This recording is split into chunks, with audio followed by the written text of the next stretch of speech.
இறைவனின் சாந்தியும் சமாதானமும் நம் அனைவரின் மீதும் உண்டாவதாக. எல்லா புகழும் இறைவன் ஒருவனுக்கே. நம்ம தொடர்ந்து நிலவரங்களை பார்த்துட்டு இருக்கோம். இப்போது மதியானத்திலிருந்து வந்த சில முக்கியமான தகவலை ஒரு தொகுப்பாக பார்க்கலாம். இன்னைக்கு பாத்தீங்கன்னா ஒரே நேரத்துல 2 பக்கமுமே மாத்தி அடிச்சிருக்காங்க.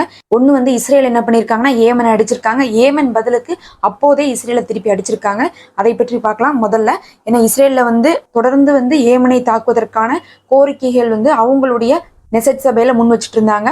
நாமளும் சேர்ந்து என்ன பண்ணலாம், அமெரிக்காவோடு சேர்ந்து ஏமனை அட்டாக் பண்ணலாம். ஏன்னா ஏமன் என்ன பண்ணிட்டு இருக்காங்க, இஸ்ரேலுடைய தலைநகரத்தை அப்பப்ப அட்டாக் பண்ணிட்டு இருக்காங்கன்னு சொல்லிட்டு அவங்க ஒரு 2-3 நாளைக்கு முன்னாடி கோரிக்கைகளா வச்சிருந்தாங்க. இப்ப என்ன பண்ணிருக்காங்கன்னு பார்க்கும்போது இஸ்ரேல் 4 இடத்தை ஏமன்ல தாக்கியிருக்காங்க. 4 இடம் அப்படிங்கும்போது பார்த்தா ஏமனுடைய தலைநகரமான சனாவுடைய சவுத் பகுதியில் இருக்கக்கூடிய ஒரு பவர் பிளான்ட், நார்த் பகுதியில் இருக்கக்கூடிய ஒரு பவர் பிளான்ட், அது இல்லாம ஹுதைதா போர்ட்ல இருக்கக்கூடிய இடத்த குறி வச்சு தாக்கியிருக்காங்க.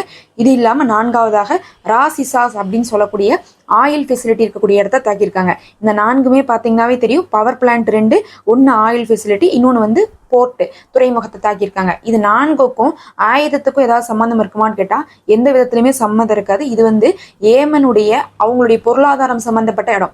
ஏமனுக்கு எந்த இடத்துல இருந்து காசு வரும், அவங்களுடைய ஆயில் ஃபெசிலிட்டில இருந்து வரும், அவங்களுடைய துறைமுகத்துல இருந்து வரும், பவர் பிளான்ட்ல இருந்து வரும். இதெல்லாம் கரண்ட் ஏற்றுமதி இறக்குமதி, இன்னும் ஆயில் சம்பந்தமான விஷயங்கள். இந்த 4 இடத்தை இன்னைக்கு இஸ்ரேல் தாக்கிட்டு நாங்க ஆயுதங்கள் இருக்கக்கூடிய இடத்த தான் தாக்கியிருக்கோம்னு சொல்லிட்டு இன்னைக்கு கிளைம் பண்ணிருக்காங்க. அது பார்த்தா இன்னைக்கு வீடியோவே வந்திருக்குது நிறையாவே. ஏமன்ல இருந்து எங்கெங்கெல்லாம் தாக்குதல் நடந்திருக்குது, அங்கெல்லாம் பத்தி எறியக்கூடிய காட்சியை ஏமன்ல இருந்து என்ன பண்ணிருக்காங்க, வீடியோ எடுத்து வெளியிட்டு இருக்காங்க. இருந்தாலும் இதுக்கெல்லாம் நாங்க அஞ்ச மாட்டோம்னு சொல்லிட்டு அவர்கள் என்ன பண்ணிருக்காங்கன்னா நாங்க இதெல்லாம் எதிர்பார்த்துதான் சொல்லிட்டு கையோட என்ன பண்ணிட்டாங்க, இஸ்ரேல அட்டாக் பண்ணிருக்காங்க. அதுதான் ரொம்ப முக்கியம். எப்பவுமே ஒரு தாக்குதல் நடந்தா அதுக்கப்புறம் 4 நாள் 5 நாள் கழிச்சுதான் பதில் தாக்குதல் வரும். ஆனா இன்னைக்கு பார்க்கும்போது கையோட ஏமன்ல இருந்து என்ன பண்ணிட்டாங்கன்னா டெல் அவீவை தாக்கியிருக்காங்க. டெல் அவீவ்ல பல இடங்கள்ல பார்க்கும்போது அலாரம் ஒழிச்சிருக்கு. மக்கள் எல்லாம் பயந்து போய் ஒளிஞ்சிருக்காங்க. அவர்கள் கொஞ்ச நாளா லெபனான்ல இருந்து தாக்குதல் நின்றுச்சு அப்படிங்கறனால எந்த ஒரு தாக்குதலும் இல்லாம நிம்மதியா இருந்துட்டு இருந்திருக்காங்க. இன்னைக்கு மறுபடியும் அலாரம் எல்லாம் ஒழிக்க இஸ்ரேல்ல இருக்கக்கூடியவர்களா ஓடி ஒளியக்கூடிய காட்சிகள் வந்திருக்குது. பல இடங்கள் ஃபுல்லா அலாரம் வந்திருக்குது. திரும்பி ஏமன்ல இருந்து என்ன பண்ணிட்டாங்க, அப்பவே இஸ்ரேலை தாக்கியிருக்காங்க. எத்தனை தாக்குதல், எத்தனை பேர் இறந்தாங்க, அந்த மாதிரியான விஷயங்கள் இன்னும் வெளியே வரல. இனிதான் ஏமன் அதை கிளைம் பண்ணுவாங்க. அவங்க அடிச்சு கையோடவே என்ன பண்ணிட்டாங்க, அவங்களும் ஒரு பெரிய கேப் எடுக்காம அப்பவே பின்தொடர்ந்து அடிச்சிருக்காங்க இன்னைக்கு ஏமனை. ஆனா ஏமன்ல மட்டும் 9 பேர் இறந்திருக்காங்க அப்படிங்கக்கூடிய தகவல் வந்திருக்குது. அதுவும் எண்ணெயெல்லாம் இருக்கக்கூடிய இடங்கள் அப்படிங்கறதுனால எண்ணெய் கிடங்கள்லாம் எரிஞ்சா பல நாட்களுக்கு எரியும். நம்ம போன தடவை பார்த்திருப்போம். இஸ்ரேல் என்ன பண்ணியிருந்தாங்க, ஏமன் அடிச்சிருந்த போது 1 வாரத்துக்கு அந்த எண்ணெய் கிடங்குகள்லாம் எரிஞ்சு அடங்குறதுக்கே டைம் ஆயிடுச்சுன்னு சொல்லிட்டு ஏமன் தரப்புல இருந்தே அந்த வீடியோல வெளியிட்டு இருப்பாங்க. அது ஒரு பெரும் நஷ்டமாக இருந்துச்சு. அந்த மாதிரி ஒரு நஷ்ட வேலையை தான் இன்னைக்கும் இஸ்ரேல் ஏமன் மேல செஞ்சிருக்காங்க. அவங்கள பொறுத்தளவுக்கு என்னதான் நம்ம குறி வச்சு தாக்குனாலும் இவர்களுடைய ஆயுதங்களை எல்லாம் அழிக்க முடியாது, படைகளை அழிக்க முடியாது. அதுக்கு பதில் பொருளாதார பிரச்சனையை கொடுக்கலாங்கிறதுக்காகத்தான் இந்த மாதிரியான இடங்களை எல்லாம் குறி வச்சு ஏமன்ல தாக்கியிருக்காங்க. இன்னைக்கு ரொம்பவே பரபரப்பான செய்தியாக இருக்கிறது இதுவாதான் இருந்துட்டு இருக்குது. அப்படியே நம்ம இங்கிருந்து காசாக்குள்ள போயிட்டோம்னா, காசால இன்னைக்கு என்ன பண்ணிருக்காங்கன்னா கவச எதிர்ப்பு குண்டுன்னு சொல்லிட்டு ஒண்ணு என்ன பண்ணிருக்காங்க, இன்ட்ரோடியூஸ் பண்ணிருக்காங்க. இதை இஸ்ரேல் தரப்புல என்ன சொல்றாங்கன்னு பார்த்தா, இதுக்கு முன்னாடிலாம் எங்களுடைய கவச எதிர்ப்பு வாகனங்களை எல்லாம் தாக்குற அளவுக்கு அவங்கள்ட்ட ஆயுதங்கள் இருக்காது. ஆனா இப்ப என்ன பண்றாங்கன்னா எங்களுடைய கவச எதிர்ப்பு வாகனத்தை கூட தாக்கக்கூடிய அளவுக்கான ஆயுதங்கள் காசால இப்ப கொண்டு வந்திருக்காங்க. இது எங்களுக்கு நிறைய சிக்கலை கொடுக்கக்கூடியதாக இருக்குது.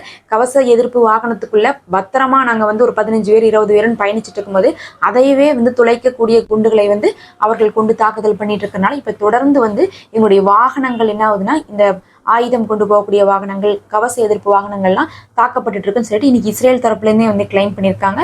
1.25 வருஷம் ஆச்சு. 1.25 வருஷத்துல இப்படி இருக்கக்கூடிய நிலைமையில கூட லெபனான்ல இருந்து எந்த உதவியும் வரல, ஈரான்ல இருந்து எந்த உதவியும் வரல. இந்த நிலைமையில கூட காசால இருக்கக்கூடிய போராளிகள் புது ஆயுதங்களை களமிறக்கியிருக்காங்க. அதுவும் அவங்களுடைய சொந்த தயாரிப்பாலா இருக்குதுங்கிறது அவங்க எந்த அளவுக்கு போர்ல இனிமே ஸ்ட்ராங்கா இருக்காங்க அப்படிங்கிறதை காட்டுது. ஒரே நேரத்துல எல்லா ஆயுதங்களையுமே பயன்படுத்திட்டாங்க அப்படின்னா என்ன ஆயிரும்னா, இஸ்ரேலுக்கு தெரிஞ்சிடும் இவங்கள்ட்ட இதெல்லாம் இருக்குதுன்ட்டு. உடனே என்ன பண்ணுவாங்க, அதை முறியடிக்கக்கூடிய ஒன்றை கொண்டு வந்துருவாங்க. அதுக்கு பதிலாக ஒவ்வொன்னா பயன்படுத்தும் போது என்ன ஆகும்னா, இவங்கள்ட்ட இதுதான் இருக்குதா, இதுக்கு மேல எதுவும் இல்லையா அப்படிங்கக்கூடிய சந்தேகங்கள் அவங்களுக்கு இருந்துகிட்டே இருக்கும். அதனால இவர்களுடைய வலிமை என்னன்னு சொல்லிட்டு அவங்களுக்கு தெரியாது. அதனாலதான் என்ன பண்றாங்கன்னா, ஒரேடியாக எல்லா ஆயுதத்தையும் ஒரே தடவையிலேயே இறக்காம கொஞ்சம் கொஞ்சமாக அப்பப்ப எதெல்லாம் இஸ்ரேலுக்கு இப்ப இடைஞ்சல் கொடுக்குமோ அதையெல்லாம் இறக்கிட்டு இருக்காங்க. இஸ்ரேலும் பார்த்தா புதுசாக அமெரிக்காட்ட இருந்தும் மற்ற நாடுகள் இருந்தும் வாகனங்கள் ஆயுதங்கள் எல்லாம் வாங்கிட்டு வராங்க.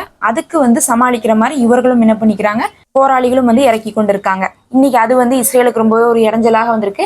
அதனாலதான் இந்த சமீப காலமாக ஒரு வாரமா நம்ம பார்த்த எல்லா வீடியோலையும் வந்து ஆயுதங்களை கொண்டு போகக்கூடிய வாகனங்கள், கவச எதிர்ப்பு வாகனங்கள்னு சொல்லி தொடர்ந்து தாக்கப்பட்டுக்கிட்டே இருக்குது. அதற்கு காரணம் இந்த ஒரு புது குண்டு தான். இப்போ ஒரு வாரமா இதை யூஸ் பண்ணிட்டு இருக்காங்க. இது இல்லாம அந்த சமாதான பேச்சுவார்த்தை இப்ப எவ்வளவு தூரம் போயிருக்குது அப்படின்னு கேட்டா அது வந்து ஒரு இழுவையில தான் இருந்துட்டு இருக்கு. ஏன்னா இஸ்ரேல் ராணுவத்தை நெட்சரிங் காரிடோர்ல இருந்து வெளியேறுங்க, நாங்க சமாதானத்துக்கு வரணும்னா முதல் நாளே நீங்க அங்கிருந்து வெளியேறணும்னு சொல்லிட்டு காசாவில இருந்து வந்து கோரிக்கை வைத்திருக்காங்க. அந்த கோரிக்கையை வந்து இஸ்ரேல் வந்து மறுத்துக்கிட்டே இருக்கு. அவங்கள பொறுத்த அளவுக்கு நிறுத்தினாலும் என்ன பண்ணக்கூடாதுன்னா வெளியேறக்கூடாது அப்படிங்கிறத இஸ்ரேல் யோசிக்கிறாங்க. அதனால நெட்சரிமை விட்டு அவங்க வெளியேறக்கு வந்து எந்த ஒரு விருப்பமும் இல்லாம இருக்கிறதுனால இன்னும் வந்து அந்த சமாதான பேச்சுவார்த்தை அந்த ஒரு விஷயத்துல மட்டும் இழுவையில இருந்துட்டு இருக்கு. மற்றபடி 90% வந்து ரெண்டு பக்கமே ஒத்து வந்திருக்காங்க அப்படிங்கிற மாதிரி தான் வந்து கத்தாரும் சொல்றாங்க. காசாவுடைய போராளி குழுக்களுடைய தலைவர்களும் அதை தான் சொல்லிட்டு இருக்காங்க. அதனால இந்த நெட்சரிங் காரிடோர்ல இருந்து அவங்க வெளியேறுவாங்க அப்படிங்கிறது உறுதியா தெரிஞ்சிருச்சுன்னா இந்த பேச்சுவார்த்தையை முடியும். அப்படி வந்து வெளியேற மாட்டாங்கன்னா கண்டிப்பா வந்து காசால இருக்கிறவங்க வந்து இந்த பேச்சுவார்த்தையை முடிக்க மாட்டாங்க. இதுதான் அங்க சமாதான பேச்சுவார்த்தையுடைய நிலைமையாக இருக்குது. மறுபக்கம் சிரியாவில் பார்த்துட்டோம்னா சிரியாவில் தொடர்ந்து வந்து இஸ்ரேல் ராணுவம் முன்னேறிட்டே தான் இருக்குது. அங்க நிறைய இடங்களை பிடிச்சிட்டு இருக்கு. நிறைய சிரியா மக்களை மறுபடியும் அகதிகளாக துரத்திட்டு இருக்காங்க. சிரியா மக்கள் எவ்வளவோ கஷ்டப்பட்டு இப்பதான் எல்லாம் முடிஞ்சிருக்கு. அந்த சமயத்துல மறுபடியும் இஸ்ரேல் ஆரம்பிச்சு அது வந்து ரொம்பவே அந்த மக்களுக்கே வந்து ரொம்ப தொந்தரவாக போய் கொண்டிருக்குது. இந்த இடத்துல வந்து துருக்கி வந்து இன்னைக்கு என்ன கேட்டிருக்காங்கன்னா, ஐநாட்டை இப்படி வந்து இஸ்ரேல் அராஜகம் பண்றாங்களே இதெல்லாம் நீங்க தட்டி கேட்க மாட்டீங்களா அப்படிங்கிற மாதிரிலாம் கேட்டிருக்காங்க. துருக்கியும் தான் அங்க என்ன பண்ணிட்டு இருக்காங்கன்னா சிரியாக்குள்ள அராஜகம் பண்ணிட்டு இருக்காங்க. இஸ்ரேல் என்ன பண்ணிட்டு இருக்காங்க, பல இடத்தை பிடிச்சிட்டு இருக்கிறதுனால இப்ப வந்து துருக்கி அப்படி ஒரு கேள்வியை வந்து எர்டோகான் அவர்கள் வந்து கேட்டிருக்காங்க. அரபு நாடுகள்லாம் சேர்ந்து ஒரு கண்டனம் தெரிவிச்சிருக்காங்க. இப்படி வந்து இஸ்ரேல் வந்து சிரியாக்குள்ள பண்றதை நாங்க ஒருபோதும் ஏத்துக்க மாட்டோம், ஏன் வந்து நீங்க சிரியாக்குள்ள இப்படி ஒரு காரியத்தை பண்றீங்க அப்படிங்கிற மாதிரி வந்து வெறும் கண்டனத்தை தெரிவிச்சிருக்காங்க. எந்த ஒரு கண்டனமும் வந்து ஒரு மாற்றத்தையும் கொடுக்க போறதுல. என்ன ஒரு தகவல் வந்துட்டு இருக்குன்னா, ட்ரம்ப் ஆட்சிக்கு வருவாரு. ஆட்சிக்கு வந்த கையோட என்ன பண்ணுவார்னா சிரியாவில் இருக்கக்கூடிய பல பகுதிகள் வந்து இஸ்ரேலோட சேர்க்கப்படும் அப்படிங்கக்கூடிய ஒரு தகவல் வெளியே வந்துட்டு இருக்குது. இது எந்த அளவுக்கு உண்மைன்னு தெரியல. ஆனா அதற்கான வேலையை தான் வந்து இஸ்ரேலும் செஞ்சுட்டு இருக்காங்க. அவங்க எல்லாத்தையும் செஞ்சு வச்சிருவாங்க. ட்ரம்ப் ஆட்சிக்கு வந்தனும் என்ன பண்ணிடுவாரு, அவர் வந்து என்ன பண்ணிடுவார், சரி இதெல்லாம் இஸ்ரேலோடு சேர்ந்ததுதான் அப்படின்னு சொல்லிட்டு அறிவிச்சிருவாங்க அப்படிங்கிறாங்க. அதுல வந்து இஸ்ரேல் ரொம்ப நம்பிக்கையா வேற இருந்துட்டு இருக்காங்க. மறுபக்கம் கடைசியா ஒரு விஷயம் ரஷ்யாவை பத்தி சொல்லி முடிச்சுக்கலாம். ரஷ்யா இன்னைக்கு முதல் முறையாக வந்து வேக்சின் ஒன்று தயாரிச்சிருக்காங்க கேன்சர் நோய்க்கு. உலகத்துல யாருமே இன்னும் கேன்சர் நோய்க்கு தடுப்பூசியே கண்டுபிடிக்கல. ஆனா ரஷ்யா கண்டுபிடிச்சிருக்காங்க. ரொம்பவே வந்து ஒரு நல்ல விஷயம். கண்டுபிடிச்சது மட்டும் இல்லாம அதை வந்து உலக நாடுகளில் யாரெல்லாம் பாதிக்கப்பட்டிருக்காங்களோ அவங்களுக்கு இலவசமா தரோன்னு வேற சொல்லியிருக்காங்க. இதை வந்து இன்னைக்கு உலகத்துல இருக்கிற எல்லாருமே பாராட்டிட்டு இருக்காங்க. புட்டின் அவர்கள் வந்து இப்படி ஒரு விஷயத்த பண்ணியிருக்காங்க. இது ஒரு பெரிய சாதனை. ஏன்னா கேன்சர்ல எத்தனையோ உறுப்புகளில் கேன்சர் வந்துட்டு இருக்கு. வாயில, கண்ணுல, தலையில அப்படின்னு சொல்லிட்டு மார்பக புற்றுநோயின்னு சொல்லிட்டு பல இடங்கள்ல கேன்சர் வந்துட்டு இருக்கு.